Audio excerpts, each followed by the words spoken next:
petit guide sur le mage-givre. Alors, niveau talent, vous allez jouer à glacer le sang, chatoiement, flux de l'incantateur, toucher gelé, garde glaciale, bris de glace, point de glaciaire. Niveau 13 hérite, il vous faut 3 fois gel instantané, c'est le meilleur. Alors pour le cycle DPS, ça va être éclair de givre, orbe gelé, veine glaciale, l'ABL, berserker parce que je suis un troll, souvenir des rêves lucides. Donc en fait, la pointe glaciaire, on va la lancer que si on a le gel mental. Donc le gel mental, c'est un buff sur la rafale.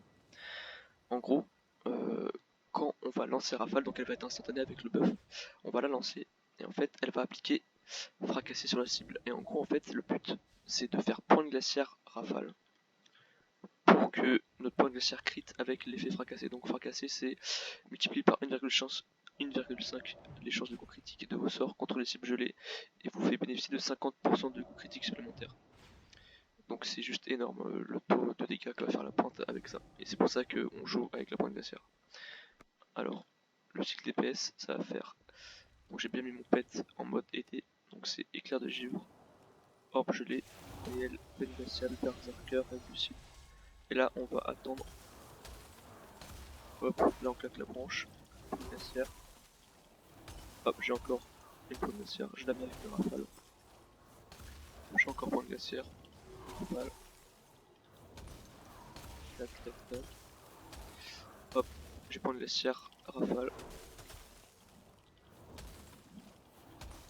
Hop, hop, j'ai encore une pointe glaciaire. Donc là il me reste 7 secondes de PL, après je vais arrêter. Encore une pointe glaciaire, rafale. Et là après on fait des éclairs de givre pour monter les stacks de glaçons. Hop, j'en ai encore une pointe glaciaire. Hop, rafale. Alors, il faut savoir que, imaginons, vous avez, je vais mettre mon pet sur passif, imaginons que vous avez la rafale qui est instantanée grâce au buff de gel mental.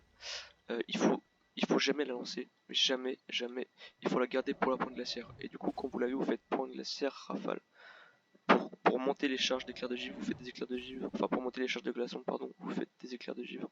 Donc c'est le maximum 5, et à 5 stacks, vous avez le buff point glaciaire qui est prêt, qui se met en haut à droite, et du coup vous pouvez lancer la pointe glaciaire. Après niveau s'il y a 2 targets avec le talent bris de glace, en gros la pointe glaciaire va se scinder en deux, la deuxième pointe va faire 80% des dégâts de la pointe basique.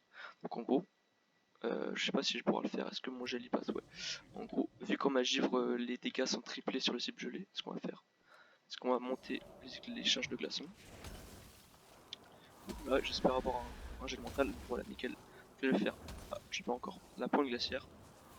Là on va faire gel, donc le gel du pet, et la pointe glaciaire va toucher 2 cibles avec le talent. Et du coup elle a crit à je sais plus combien. On va refaire. Voilà, elle inflige 238 000 points de dégâts. Du coup si la cible était gelée avec le gel que j'avais fait tout à l'heure, et ben elle infligerait 3 fois plus de dégâts. Niveau trinket aussi, j'ai oublié de t'en parler, il faudrait le must, ce serait la vita, chassée bien sûr avec de la maîtrise. La branche du bûcher aussi, qui est super forte. Et en fait, au pool, ce qu'on va faire, c'est que dès qu'on a la pointe glaciaire et la rafale, proc avec le gel mental, on va faire branche du bûcher, pointe glaciaire, rafale. Et avec les 4000 d'intelligence, donc les 4000 d'intelligence que va faire la branche, la pointe glaciaire va faire beaucoup de dégâts. Niveau enchantement des anneaux, c'est maîtrise. Donc les gemmes maîtrise partout. Et au niveau enchantement d'armes, ça va être navigation magistrale. J'espère vous avoir aidé et je vous dis à plus pour une prochaine vidéo. Ciao.